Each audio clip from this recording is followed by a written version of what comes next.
Oh, I love that it says this at the top. Avoid legal snags by telling people that they're being recorded. Wait, what? What was the last thing you said? Whenever you hit record in Skype, at the top it tells you to avoid legal snags by telling people that they're being recorded. Oh, how polite. Also, cool. I should say I'm not going to use this for anything other than if I need to go back. Like, do you ever do that? Ask someone, hey, what did you say? You said it perfectly the first time, and then no one ever remembers how they said it. Like, this is my backup for that. Yeah. Cool. I gotta say, just offhand, it's a little spotty. Like the sometimes the audio cuts in and out for me, so I might say what a few times, but I'm fine with that. All right, I'll figure out how to. Actually, maybe I did something weird where I was like, yes, I would like to do split screen. Maybe I have to like cancel something so it's smoother. Not touching up my appearance. There it is. Goodbye, split mode. Was it cracking? I wonder if it's your Wi-Fi because your video also has been frozen. Weird. Like I actually made my, what do you call it? I made the video smoother. Like, you're fine. Let's see. Oh, I did open up more windows to look at things. I wonder if that's a problem. Do you ever have problems with your Wi-Fi being spotty or slow or anything? Well, to be really honest, I think that from all the little shit that I download, I may have gotten like some kind of virus that's like using my internet to do stuff because I got another program to like detect how much activity there is, but it doesn't get rid of anything, which I'm mad that there's not like a way to do that. So there could be resources being siphoned off. Like, I don't know how, you know how like an energy reader can tell you how much energy you're using? I don't know how to tell that with internet stuff, and I really wish there was a way. Mm. But anything else? Wait, turn subtitles on. What does that mean? That's cool.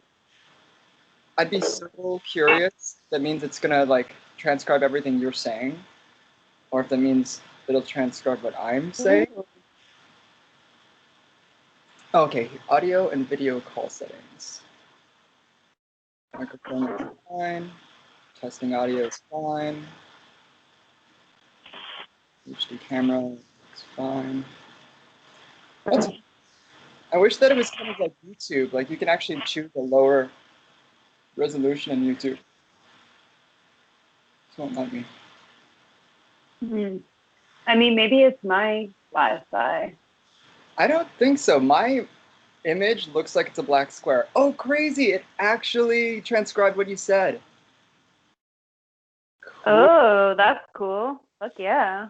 So I can see the subtitle history. What? Okay, so it's subtitling what you say, not what I say. But so far, it's like nailed it. Oh, that is so cool. That's weird that it wouldn't subtitle what you say. Right?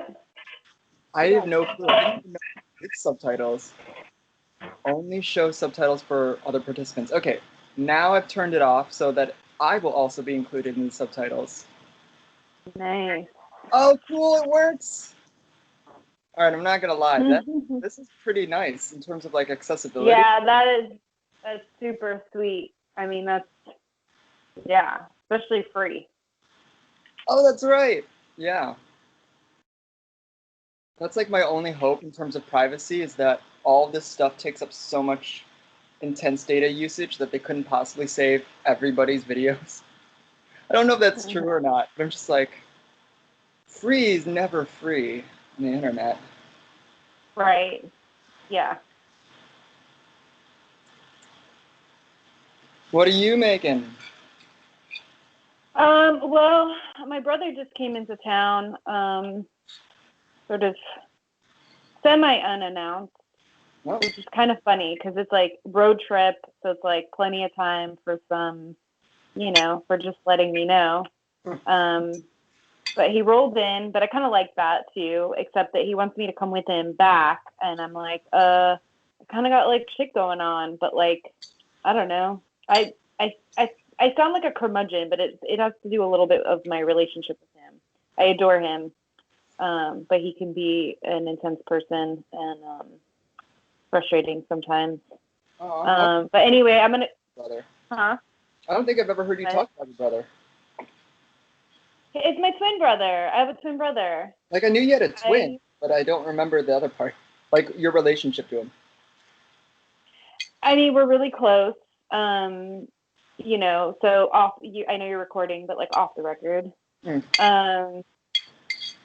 really close. He had like an injury like 3.5 years ago. Around the same time that was it when I separated? It must have been 4 years ago now. I don't know, where he broke his leg into 3 pieces and then shattered his ankle, and like he's never really recovered from it. Like he has this pain syndrome.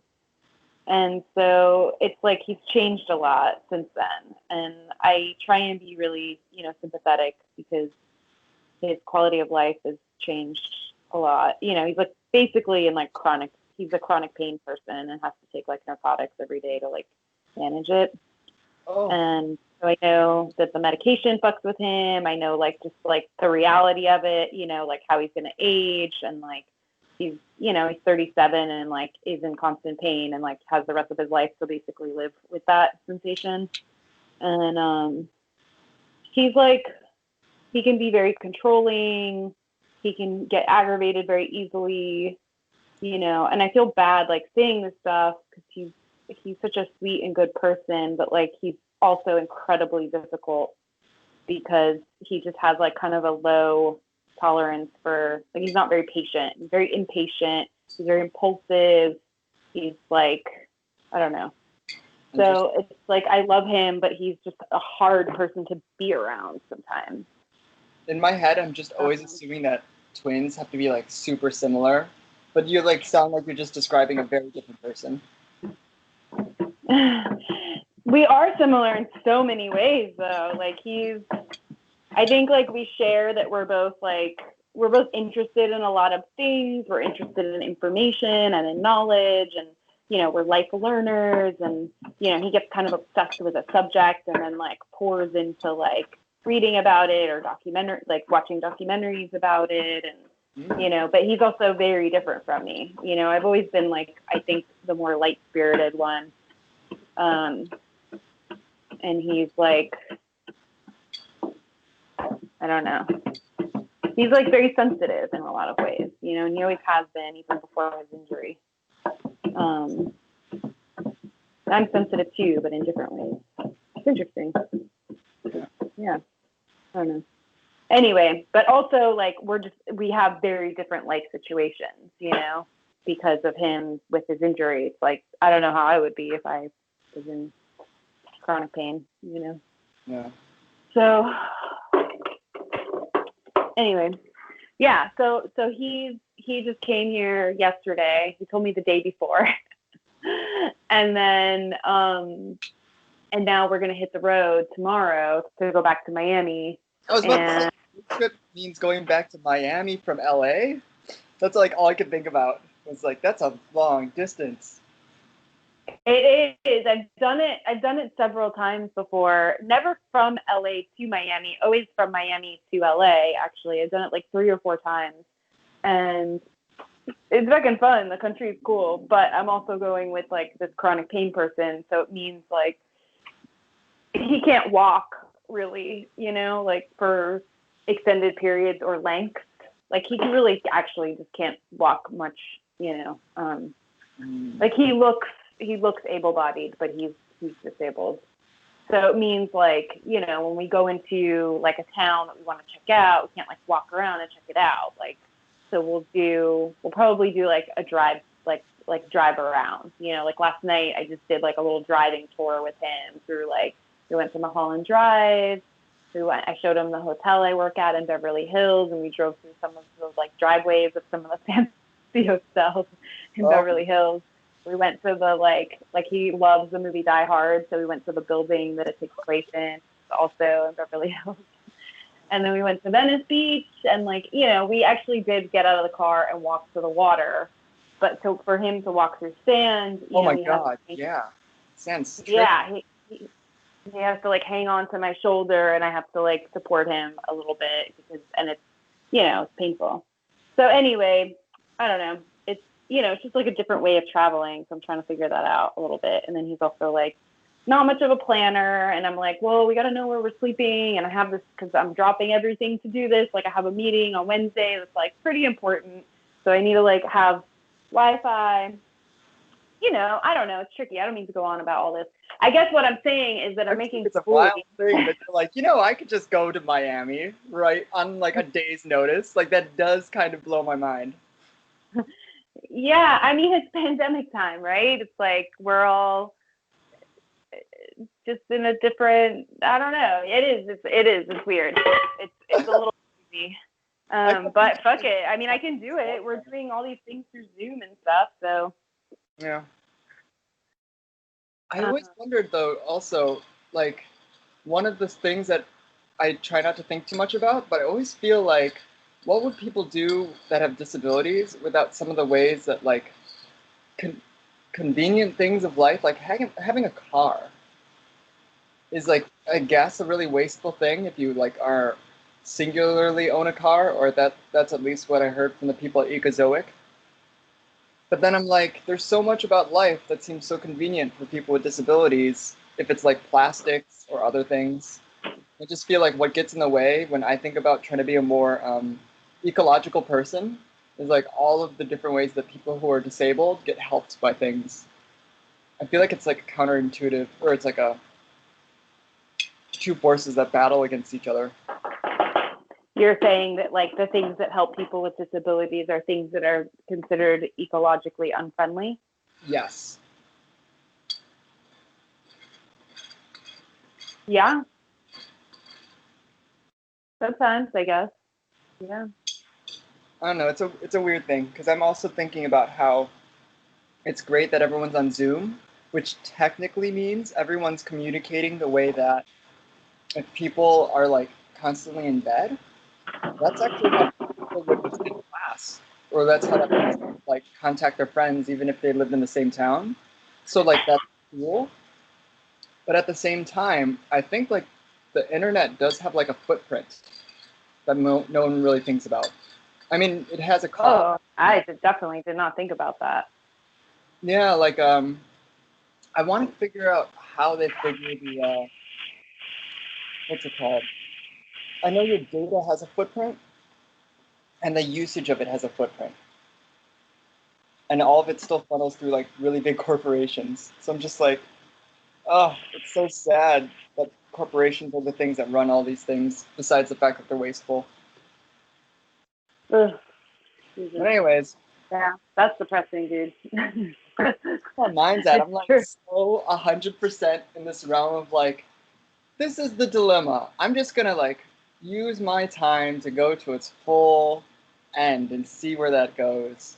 But it's like that thing you do when you're like, oh, I think I'm avoiding something. So you have to kind of like go through the motions of like knocking out all the immediate stuff. It's like, well, I'm annoyed, but that's not what the thing is.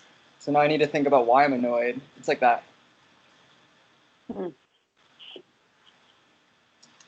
So grieving, I was talking with my therapist where I was like, I don't get why one of my friends told me the reaction I'm having to things is very similar to someone who's grieving.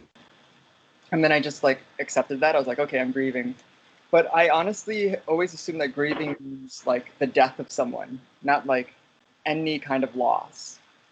But technically you could be grieving the fact that you lost all these photos from when you went from a desktop to a laptop. Like, yeah, they're all legitimate forms of grieving because all it means is loss. But yeah, it's a response It's not necessarily even a loss, I don't think. It's just Yeah, it's a that's what I was trying to response. figure out. Huh? I was trying to figure that out too. Like, how do you describe it?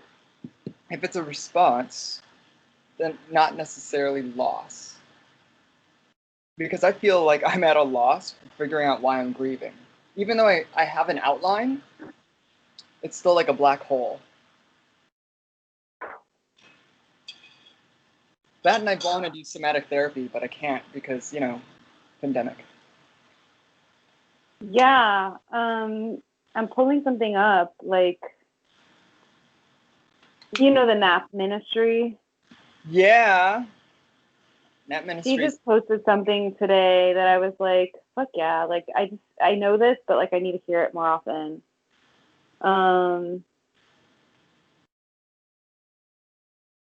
She said, she said a few things. She said, I'm still shook that anyone is meeting deadlines and keeping it together from a project completion level. Folks are really pushing hard. I'm calling 2020 personally. I tap out. I have 2 pages of things to do and not taking on new things for the rest of the year. I've had enough. And then she says, when I think about all the deaths from COVID-19, the uprisings in June, the KKK running the government, wearing masks, the new world developing in front of our eyes, I'm truly shook that we are still acting like everything is all good, in a trance. Since March, the request for my time has tripled. We are truly deeply in denial and delusional. In denial and delusion. There have been zero collective processing or grieving. I'm concerned about what will become of those who survive this physically, but will be mentally exhausted and spiritually dead. Mm. Whenever someone sends me an urgent email requesting something from me without any mention of what's happening or a how are you feeling, I feel like I'm living in Twilight Zone. Y'all truly just on fight or flight. I actually want to process it all. That's it. It's just like, Who is this person? huh? This is the Nap Ministry woman. Oh, it's a The Nap woman. Ministry? I follow them.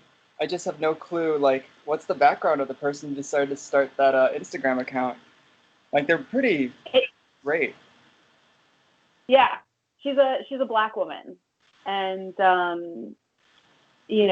mentioned her race because it's part of what she talks about and what she's doing in regards to thrusting.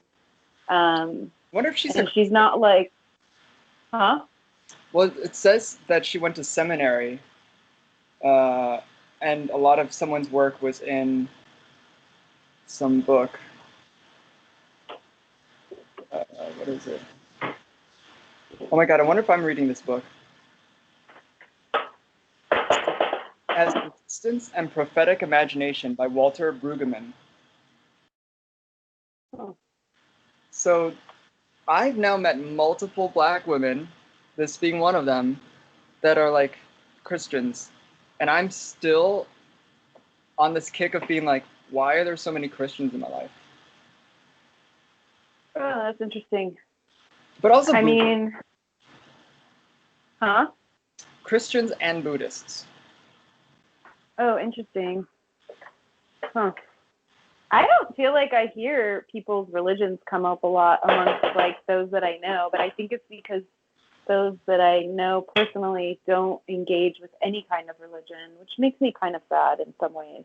But I also, it makes me sad because of the spirituality part. Like, I think a great thing about religion is like having, like, integrating spirituality into our life in like a disciplined way, into like a way that is maybe not disciplined, but like that's like It's distinctly acknowledged. Huh? There's like a regularity to it. Like they think of it as a day in, day It's out. a practice. Yeah. Yeah. It's a practice rather than like, for me, I consider I have spiritual, like I think spiritually, but I don't have a practice, and I think I would similar. I'm eventually. totally there. Do you ever do like 2 weeks of anything? Like, have you ever done 2 weeks of meditating or 2 weeks of like getting away from people? No, but that sounds fucking amazing. Like, so simple, right? That's like why would that be like the disciplined thing to do? It's so simple.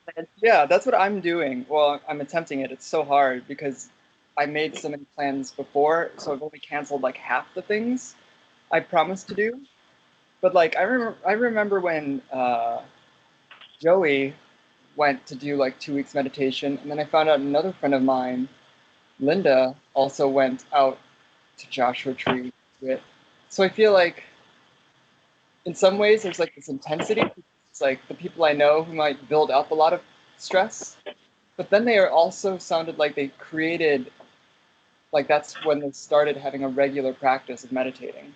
And then I get really jealous when I hear of someone being like, oh, I just do this thing for 30 minutes that's for me every day. It sounds so healthy. It does, and it's just 30 minutes. It should be so easy. Especially now, considering it's like in a day, I know that I don't have the same amount of expectations from someone else to deliver.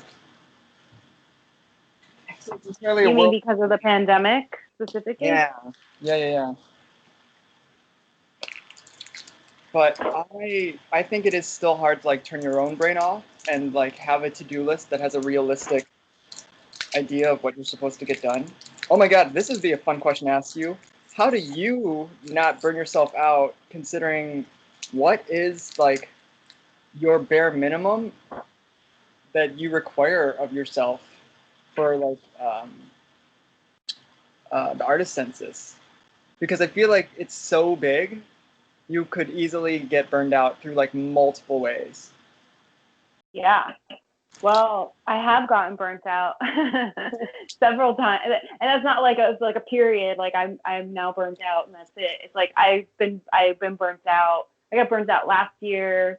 Last year I was finishing BarFund. I was starting the census. There was like overlap between those two, and like literally the day before, like the last round of BarFund met to look through the applications, which what that was like. The first round is very different. The second round is much more organized, but like it's like something, it's an event, and the day before that was scheduled. My mom came into town and she told me she had pancreatic cancer. And so it's just like that's like those three, like that's like a huge thing in my personal life to tend to, to be present for. And then, also to like be able to be present for that last BarFund meeting in a way, and like figure out like how we're going to give these awards out to people, which we did very differently than the first time also. And so like and then between when I found out, which is June, the middle of June, until December, I flew back and forth between LA and Miami for my mom's treatment every single month. So it was like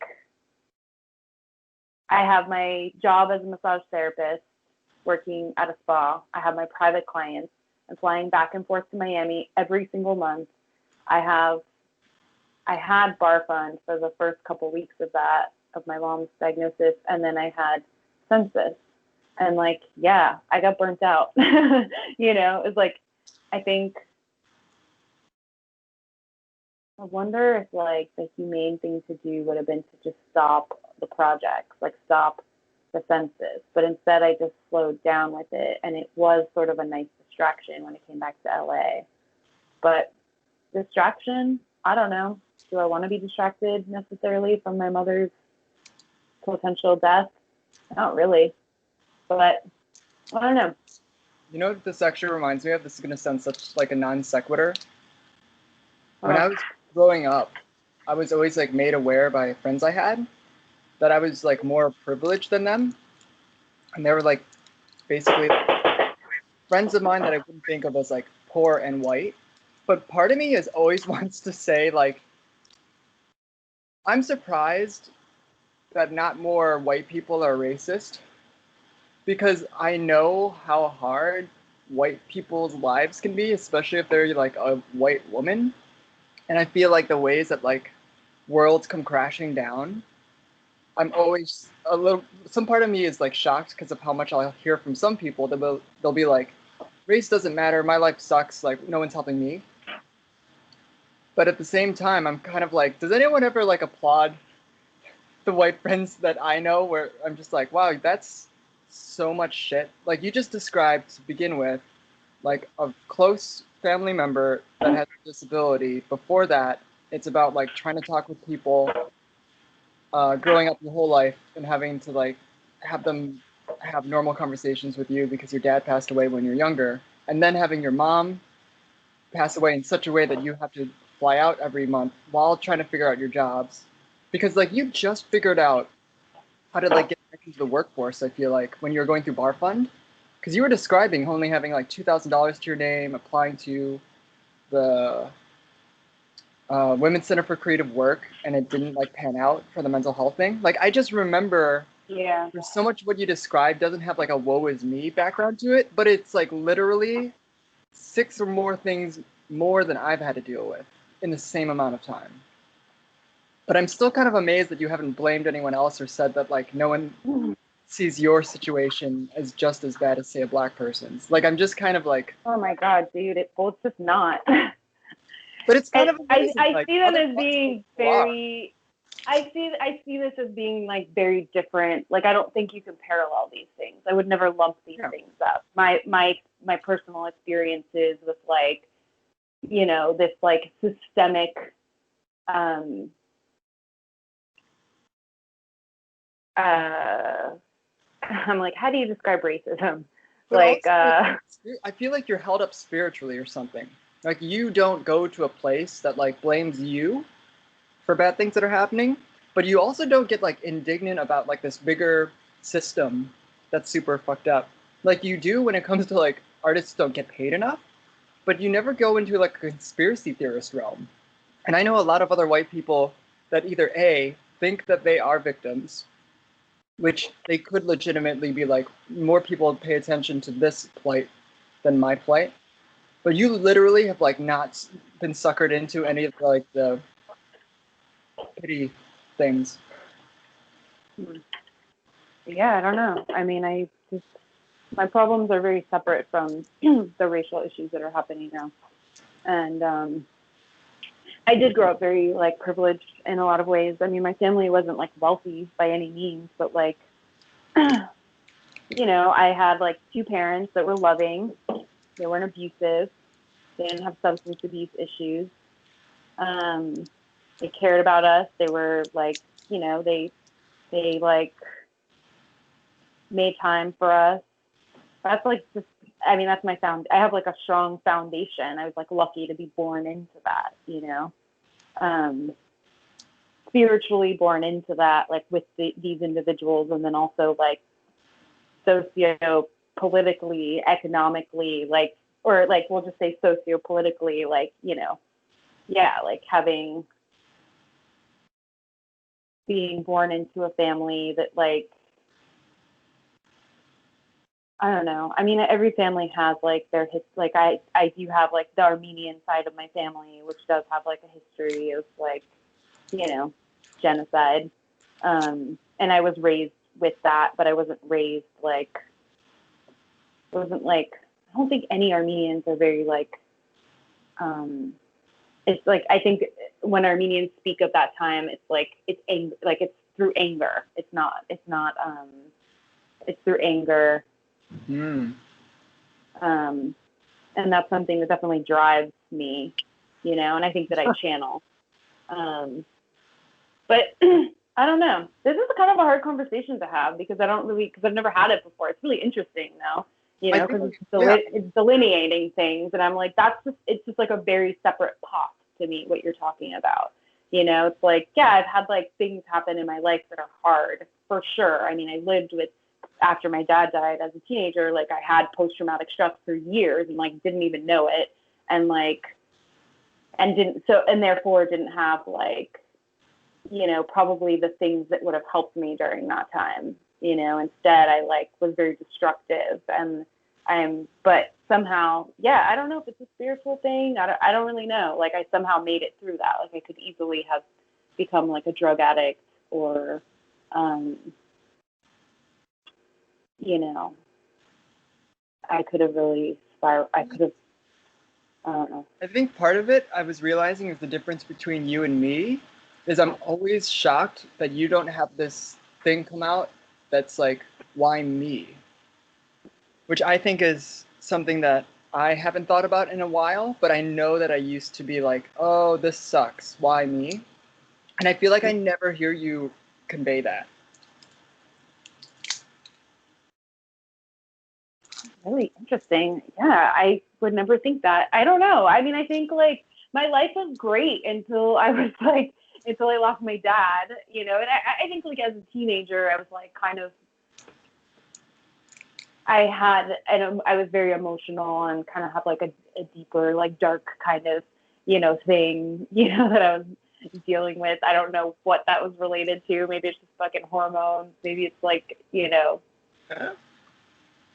family, like, like the histories that we inherit that our families are still processing. My other side is Lithuanian, which they also have their own pretty dark history. And within that side of the family actually has, a lot of drug abuse and suicide and severe mental illness.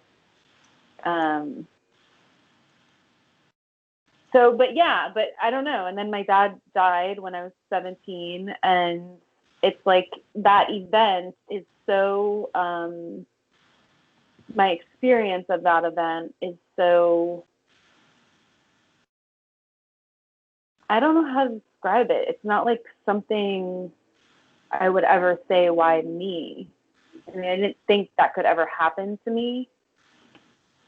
Like when I found out that he had cancer, it was like, oh yeah, no, like, that's like, it was like absolutely impossible that like my dad would die from that. Like it just, because that was not a part of my narrative, until it was. But I think like that event, which like really shapes my life still, it's something that still like is, an umbrella to my life, my everyday life. I don't know. It's just like death is like so, like I was present for his death, and his death was very sudden. And in the experience of witnessing the death of somebody that I knew so well and that made up a huge part of who I was, and the death being so unexpected, there's nothing you can really say or do to that. Like there's no like there's like no sense in it. And maybe that's it. Like I don't try and make sense of the events. It's just like I think of life as just being, it's like some people get easier hands, some people have harder hands. It's not fair. None of it's fair. And I just accept that, I guess. Although there's other stuff that you don't accept, which I think is so fascinating. Maybe that's like the fight part you were describing of like. I don't accept the things that I feel like I can change. There are things that you can't change, like my dad's death. What can I do about that? There's like absolutely nothing, And there's other things too. I'm trying to think there was something else that came up. Oh, the pandemic. There's just like things where you just like can't do anything. Like when the pandemic first came, I had some friends that were really freaking out and depressed and anxious and like just feeling so many feelings. And I thought my reaction was so interesting, and kind of I felt like a freak in the moment. But it was really just passive, and actually I was like, this is great. Everything's changing, It was like, and it was kind of similar with my dad's death. Like I was in my dad's death, I was like in total denial afterwards, which was part of my PTSD. It was like complete emotional denial. And maybe I just don't know how to like I don't know. Like I need to feel empowered in some way. And when I don't, it's just like, I just am like, you could say I accept it, or you can just say I'm in denial of it. I don't really know. So I have this like such an interesting story in my head of like who Tati is. And it even involves like some kind of existential crisis, which I can't pin down. That's like right when you're applying for the mountain school. Because I could read that like you were working for an artist and you were like, this can't be what the whole art world is. I want to talk with other people about it. But I couldn't tell if like the mountain school was like the idea of a different opportunity that you knew would come out of it, or if you were just like, because it doesn't feel like a last ditch effort, but it's more like you saying, I'm starting to become closed off from the possibility of things in art. If this works out, I'd hope someone could show me the possibilities of what remains because all this other shit is bullshit. And I haven't read my application in a long time, and I think it's so funny that you read through that book and went and found my application. which is so interesting to me that like to me that's like one of my superpowers is like how the fuck did I find your application and know it I was know. um Well, you also have like that kind of, it's funny because you sort of have like a deviance to you in a funny way about things like this, dealing with, oh, your video just kicked in. Hey, Yay. the first time I'm seeing you. Sorry, I'm not ignoring you. I'm quietly making my tabbouleh for my road trip. Oh, awesome. I've always wanted to make myself.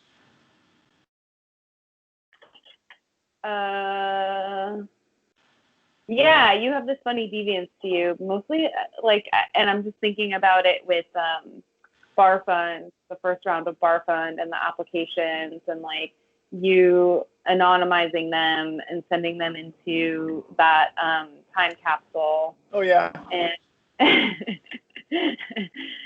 And yeah. That was so fun finding out that I could do something with them that like wouldn't hurt anybody because it would be so long. Like I don't think anyone might ever dig them up. I still feel like ethically, I feel like an ethical responsibility towards those applications that like Yeah. people send these things in like with the expectation of like privacy and professionalism, Yeah, and so that's why I'm like too, very yeah. protective of them. And I like that you're always fucking with the like. This is why I like inviting you to like these meetings of things I'm doing because I'm like, what would Cedric say? Because you're always fucking with things, and sometimes I'm like, God damn it, Cedric, because it can be like, it can be like, maybe it might like be undermining in some ways to something I'm trying to maintain or something, but I appreciate it. I think it's actually. It's important and helpful. Because I know even if like my feeling is like, no, we shouldn't do that. It's still like it's good because you have me like kind of think around the whole thing, and then I'm like, okay, no. I I have don't know. like if I was to analyze it, I think that there is a part of me that is trying to start shit because I have like a brain that feels bored, which is like not the best reaction to being bored, is all of a sudden wanting things to be like more something. But like I think it's similar to someone that becomes a comedian and realizes they can like get a reaction from people and then they keep doing it. But I feel like I need to be a little bit more not even just self-aware. I want to like really own whatever it is that I do because otherwise then I think it's a little bit weird to like have a very unconscious way that you go about in the world, even if it's like semi-positive. But yeah, I think Yeah, you should totally own it. I mean, that's like, I feel like we all have like these little funny like, maybe we call them like superpowers or something that like, it's just like it's a very unique way that you operate. It's like unique from other people, and you should definitely own it. I think I'm also kind of competitive. Like I find myself often in situations where there's a lot of women, and I really do think like men have nothing good to say. So I was excited that like the one dated guy, he's almost like not saying anything to a fault. Like you ask him multiple questions and he's like still quiet. But I know I couldn't really read him. yeah, I can't tell if he's really frustrated with me right now between us off the record. Like really actually considerate guy. Like I think we forget that there's actually considerate men in the world. I'm not one of them, but he looks like he is. But my whole deal was like if I take up too much time, I already know that there's like men who talk too much. But if I say something that's like really worthwhile, then I feel like I can get away with saying too much if I talk too much. But but yeah, it means I have to like think about what can I say that's not being said, or how do I say it in such a way that I can get around how some like I'm used to being put down by people in the ways that I think about stuff. So I almost like feel like I have to go through a back door. And the back door usually involves describing something to someone that might be hard for them to think about for whatever reason that I intuit. It's hard for someone to think about something. And then I like all I want to do is like stay in that place longer. So I think I remember thinking, oh, Tatiana just gave the vibe that she's like worried about bringing someone else in, especially the university. And in my head, I was like, either Tatiana is trying to convey to this person and this person doesn't get it, that I'm overloaded. So even the concept of just do this is not just do this, like it's going to break you. Or Most people don't. Yeah. Sorry.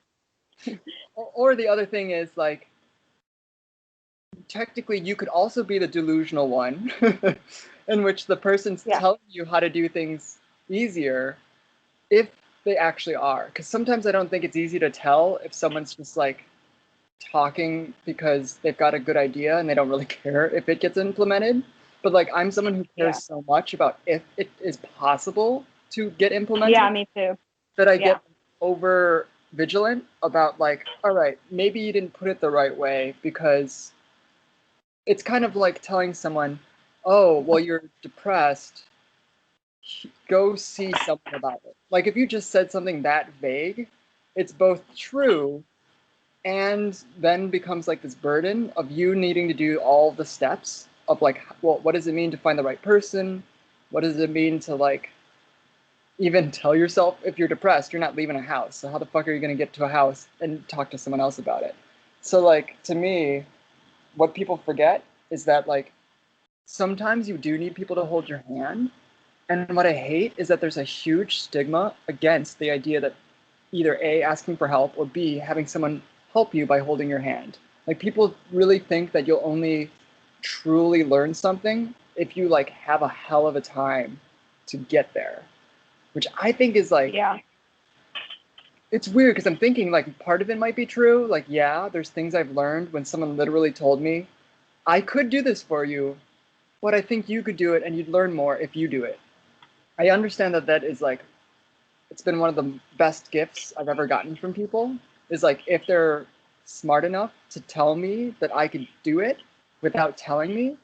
But otherwise, I think I know myself pretty well. And I think I can tell people like how I don't know something. And I just hope that they don't like get angry at me and then not help me do this step-by-step thing.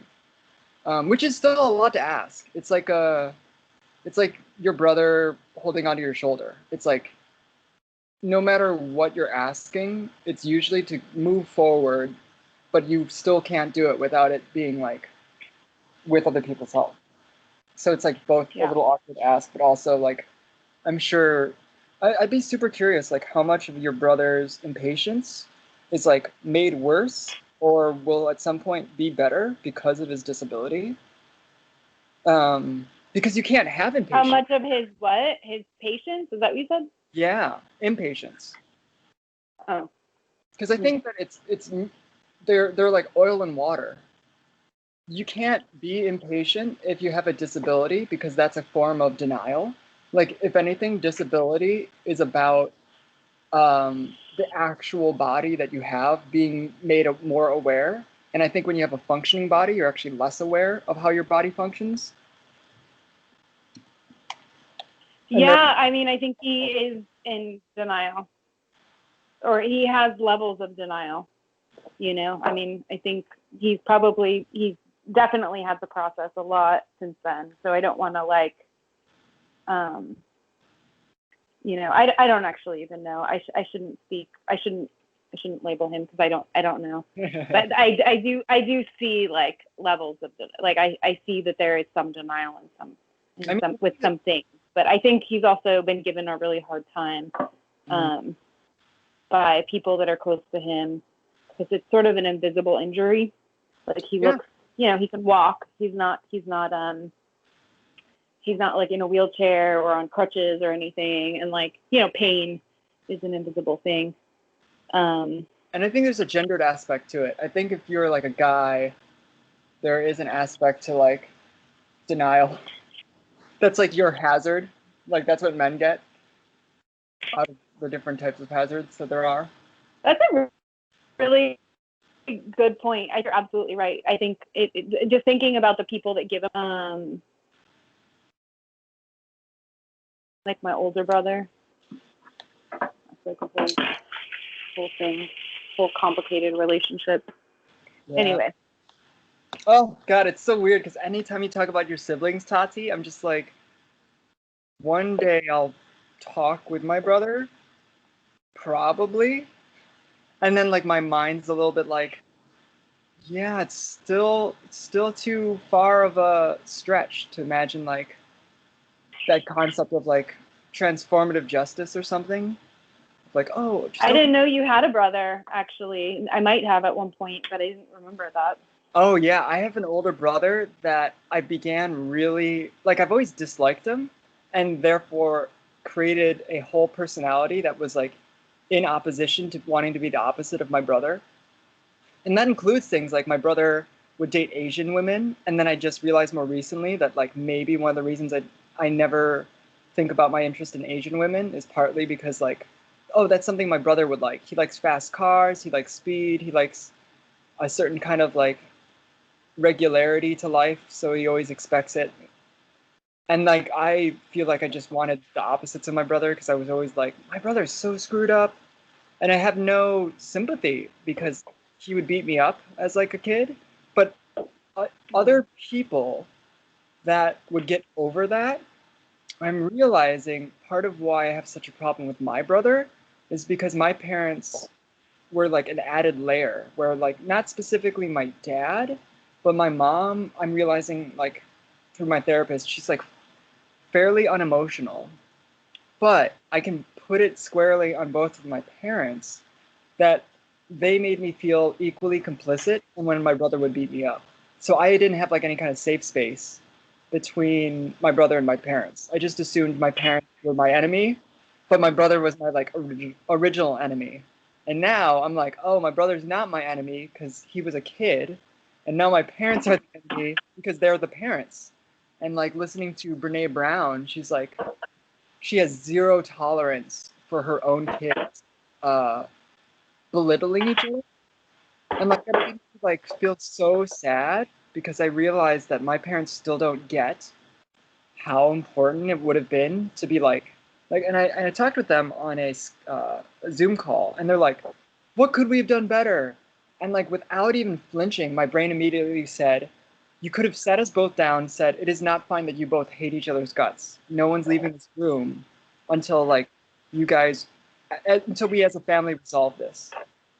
And then my parents and my brother were silent because it never dawned on them that you could stop the presses, intervene.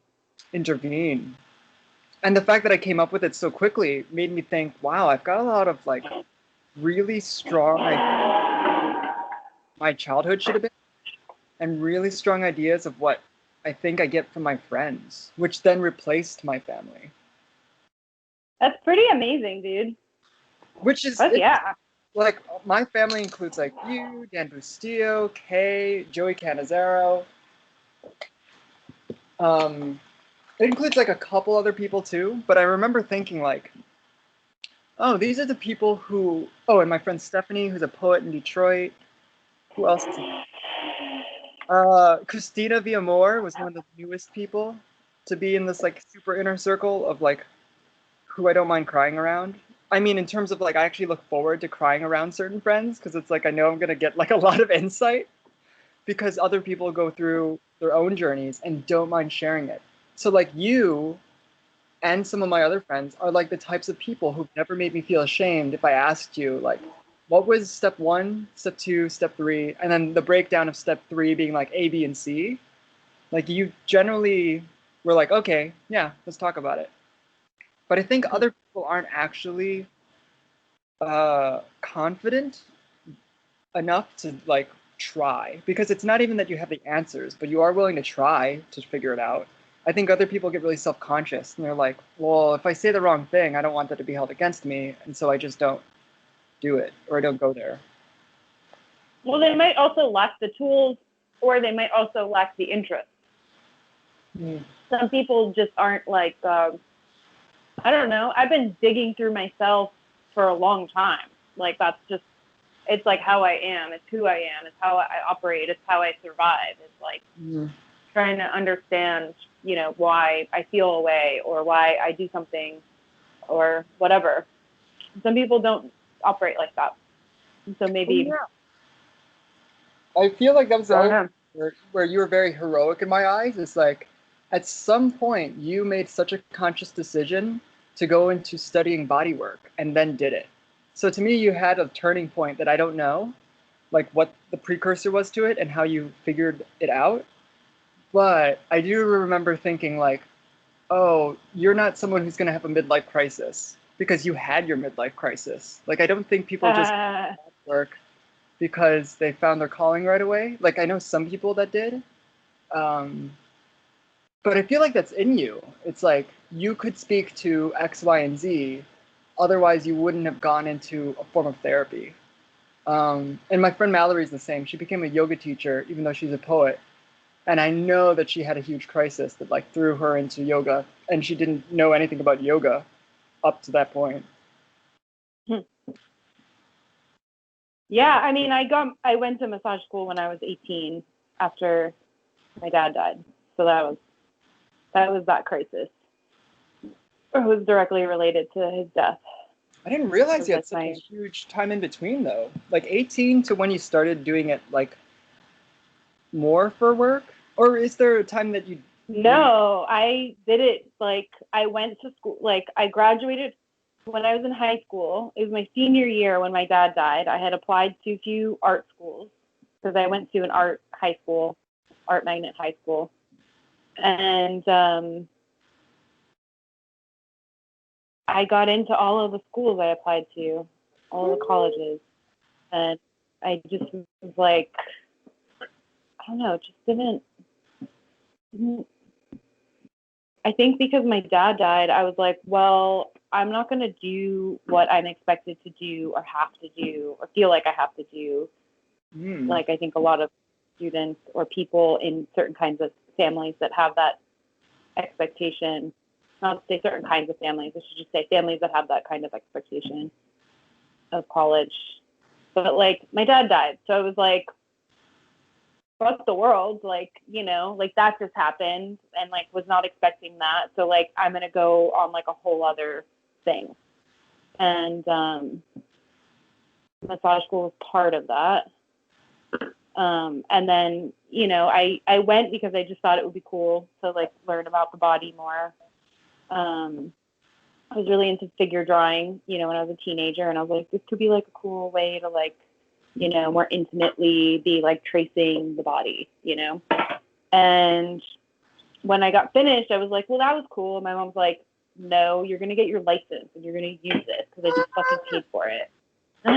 So she like made me, you know, and it was good. That was like, you know, that was like a good parenting thing on her part because I was just like, well, that's cool. Like now I know how to do this and like it's interesting. Like knowledge for knowledge's sake, not for like anything practical. That was my interest in massage.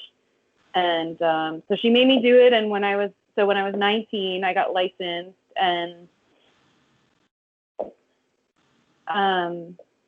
I became a massage therapist. And I, you know, when you're that age, you don't have friends that want to spend their money on massages or get massages. You know, it's like, it's sort of like a mature thing to be doing, especially amongst like the people that I was hanging out with. So I would like massage my mom's friends. I massaged my friends' parents sometimes. You know, and I pieced together like a private practice when I was 19. But it was also like in combination with like, you know, I was also this like kid that was doing like I was experimenting with drugs and using some heavy drugs even at that time, and like breaking the law in numerous ways, and like I was like doing all these other things that were like very contradictory to massage, and it was like this really weird mashup, because I might like one day be doing like all this fucked up, like what's considered like fucked up stuff, and then the next day be giving like like an older woman like a loving massage. I feel like that practice really helped me get through that time without like getting lost in a way. I mean, I was definitely lost in a lot of ways, or I was just like wandering down like a path that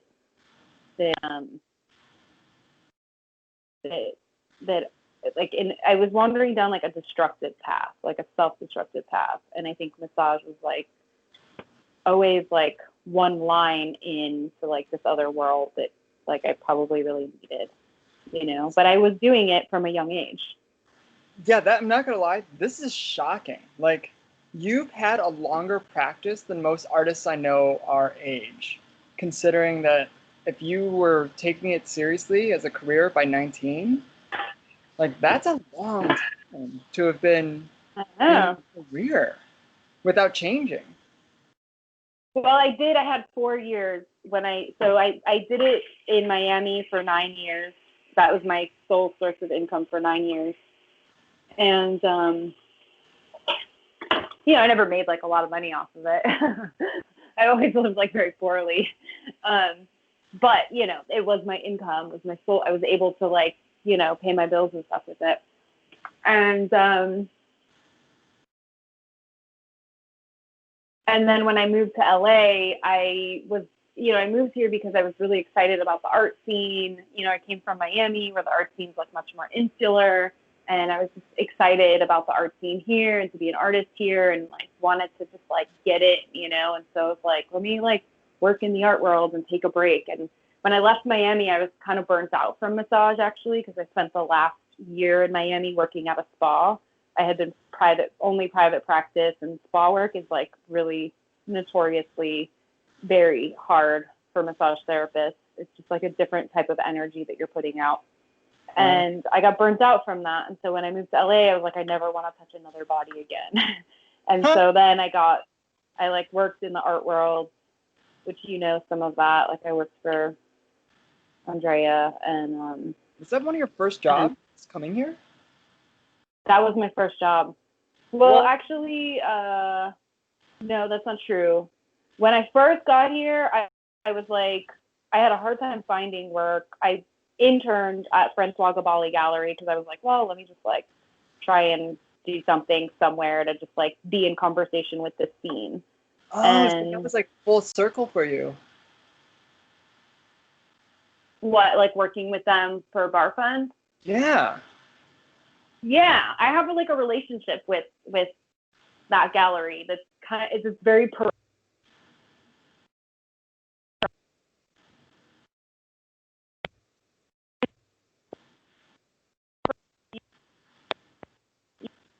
Oh no, it's cutting out. Hello?